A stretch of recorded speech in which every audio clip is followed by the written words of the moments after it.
म जिन्दगीको यस्तो प्राइम टाइममा एक्लो भएँ जहाँ मैले महसुस गरेँ यो साथ भनेको चाहिँ आफू बाहेक कसैले आफूलाई साथ नदिने रहेछ।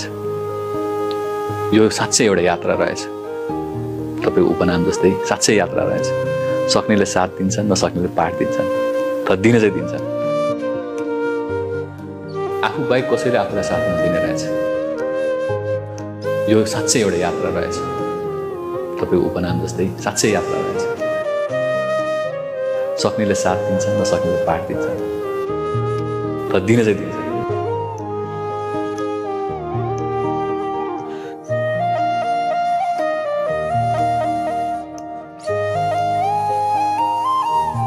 म जिन्दगीको यस्तो प्राइम टाइममा एक्लो भएँ जहाँ मैले महसुस गरेँ यो साथ भनेको चाहिँ आफू बाहेक कसैले आफूलाई साथ नदिने रहेछ।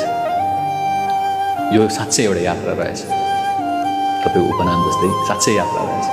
सक्नेले साथ दिन्छन्, नसक्नेले पाठ दिन्छन्, तर दिन चाहिँ दिन्छन्।